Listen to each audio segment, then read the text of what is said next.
welcome to my YouTube channel. So for today's video, isang platform ito na ibabahagi ko po sa inyo na kung saan nga po is legit po siya na nagpapahiram ng pera, low interest at direct to GCash. So mabilis lamang po itong hiraman ng pera and nagdi-disburse kagad sa iyo pong GCash account. So sabi nga po is sharing is caring. Ito nga po is i-open up ko na rin po siya sa inyo nang sa gayon, mabigyan ko rin po kayo ng idea. May share ko rin po sa inyo kung ano yung naging experience ko dito. Kung baga, hindi lang ikaw yung nakakaranas nito, bagkus ako rin is nararanasan ko rin siya ngayon. So, ito ay pagbabahagi lamang. So, hindi ko po ito gagawin para po i-discourage kayo. So, bago yan, kung bago ka pa lang po dito sa aking YouTube channel, please consider to subscribe na muna and click mo na rin po ang notification bell dyan para naman lagi kang updated sa mga incoming videos na ina-upload ko dito sa aking channel.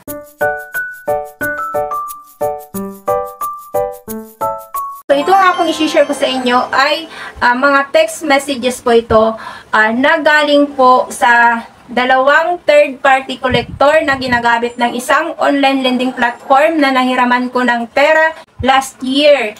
And dito nga po is nakakalungkot lamang dahil after 1 year ay nagulat na lamang po ako at may mga send messages na galing sa iba-ibang number ang nagpapadala sa akin na sinisingil nila ako. Ito po ay nangyari noong last year, May 2023, nang makapanghiram ako dito. Ito po yung first time ko or yung first platform ko na nahiraman ng pera nung time na matuto akong manghiram ng pera online. Within 1 month lamang po, binayaran ko na po kaagad. Month na settle ko na po siya. So, in-expect ko na malinis na yung pangalan ko dito. Is nagulat na lamang po ako dahil after 1 year, this May 2024, simula na po nang may nagpapadala dito sa akin ng mga text messages galing po sa isang third-party collector na ginagamit nila, which is na si High-Tech Smart Solutions. So, ito yung unang third-party na naniningil sa akin. 4 months po sila na nagpapadala sa akin ng text messages. Hanggang ngayon po yan, may mga pinapadala po silang send messages po yan dyan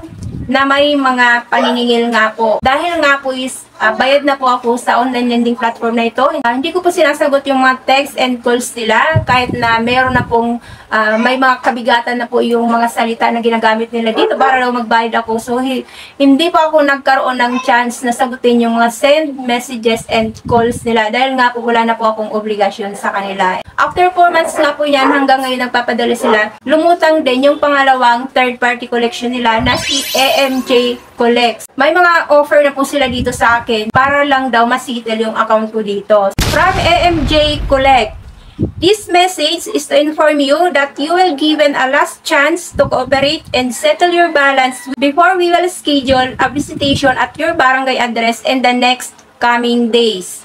Number 2, we are calling to help you resolve your low credit standing and to avoid visitation in your place. Stop dropping our call or you can call us at blah blah blah or email us at info@amgcollect.ph. Good news! Get up to 30% discount only for today. Next one, you're choosing 90% off your debt with the reference number. Valid only until today. And meron pa, hi, good news! You are qualified to avail huge discount. Your account will be closed. This is valid today until 5 p.m. So, ayan. So, nakakapagod na magbasa ng mga text messages or yung mga send messages na isang platform na ito. Ito nga po si AMJ Collect.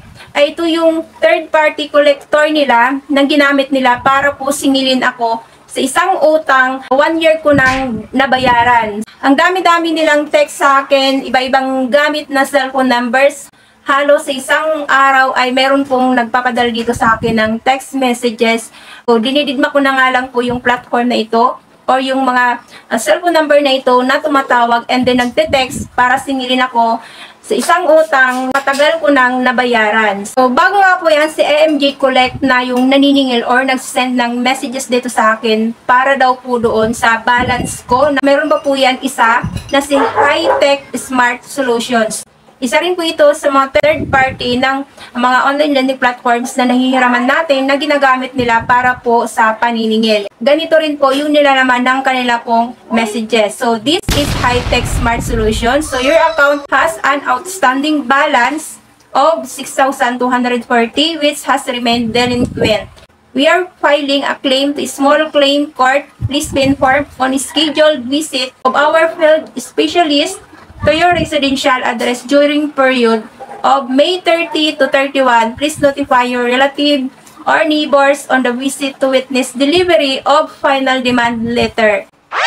So, yun nga po mga loves ko, sa dinami-dami nila ng pinapadala dito ng mga send messages nila. And meron na po na naka-schedule daw na puntahan ako dito sa bahay noong May 30 to 31 ng kanila pong field specialist para daw mag-deliver ng final demand letter. So, wala naman pong dumating.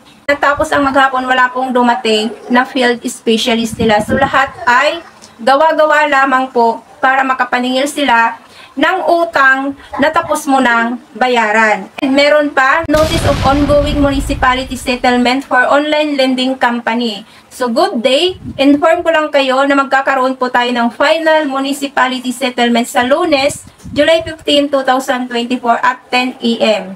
sa inyong lugar para ma-finalize ang reklamo laban sa iyo dahil sa hindi mo pagbabayad ng tama sa online lending company. Ilang beses na kayong pinagpapaalalahanan ukol sa nasabing obligasyon, ngunit ito'y inyong sinasawalang bahala.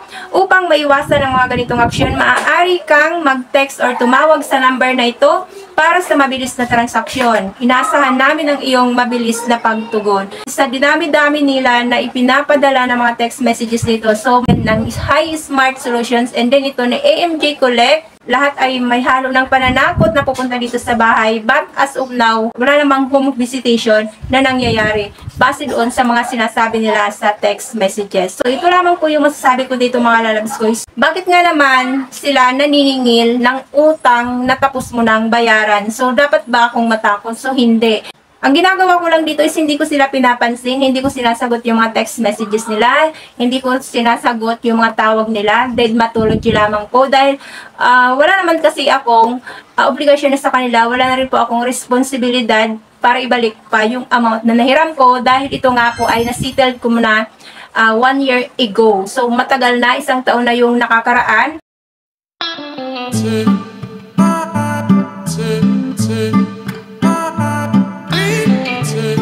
So, ayan nga po mga lalabs ko. So, ang pinapoint out ko lang po dito. So, kapag mangyari din po ito sa inyo or kung nakaka-relate ka man po dito sa ganito pong status ko, so, wag po tayong matakot. Wag nating hayaan na unahan tayo ng takot, ng kaba na baka nga po mangyari na visitation sila dito sa bahay, dalhin ka sa barangay or bigyan ka na lang demand letter or whatever naman po yan. So, wag po tayong matatakot dahil nga po is wala naman tayong responsibility na at wala naman po tayong obligasyon na sa kanila. So, itong pangungutang ko na ito ay nasettle na po ito last year pa po. So, kung di sila titigil na magpadala ng text messages, tumawag. So, nasa kanila na po yun. But then, para po sa akin, may mga evidences naman po ako yan na maaari ko sa kanilang ipakita at if ever na makarating din sila dito sa bahay, sasamahan ko naman sila sa barangay para doon magkaalaman na. So, ang tinutukoy ko nga po na platform na ito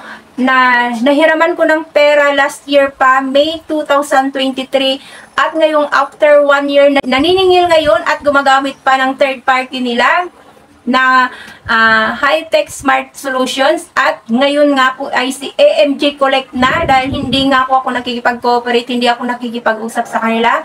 So, ang tinutukoy ko nga po na platform na ito mga lalabs ko ay si Peso Ready. So, ayan po. So, kung related ka dito, at kung may nangyari nga rin ba sa yun, na ganito pong scenario, so same lang po tayo. So, naniningil sila kahit bayad ka na ng utang sa kanila. So, hindi ko alam kung ano yung sadya nila, kung ano yung purpose nila, ba't pa sila naniningil, wala ba silang record, or wala na ba ako ng record sa kanila after a year, kaya sila naniningil. And dito nga po mga loves ko is, sobra-sobra yung sinisingil nila sa akin doon sa nautang ko last year. Bakit nila ginagawa yung ganitong sistema na naniningil sila kahit bayad ka na ng utang sa kanila? So, ayan nga po mga loves ko. So, maging maingat na lamang po tayo sa mga online lending platforms na hinihiraman natin ng pera dahil nga po is hindi natin sigurado or hindi tayo prepared na one day ay magkakaroon pala ng ganito pong scenario na sisingilin ka after a month or after a year na nakapagbayad ka na sa kanila. So dito wala akong ginagawa that hindi ko sila pinapatulan, hindi ako nagkikipag-cooperate sa mga calls and text nila. Hinahayaan ko sila na magpadala ng mga send messages na yan. Bahala sila, nasa kanila na yun. Kung meron mang visitation sila na gagawin dito sa bahay, nandito lang naman ako.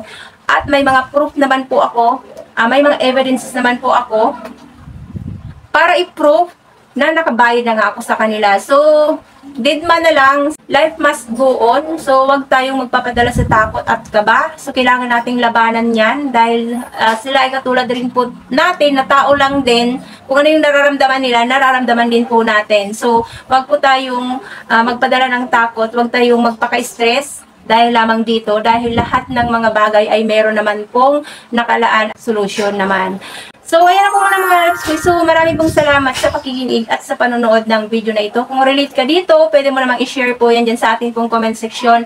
Kung isa ka rin ba ito sa mga nakakatanggap ng ganito pong paniningil na kung saan is tapos ka nang magbayad. So, share your experience para naman yung iba ay nakakakuha rin ng mga ideas at nabibigyan din natin ng lakas ng loob para po labanan yung ganito pong sistema ng paniningil ng mga online lending platform na napagkakautangan or nahihiraman natin ng pera. So, thank you for tuning in for now mga lalabs ko. Marami pong salamat. God bless po. Bye-bye.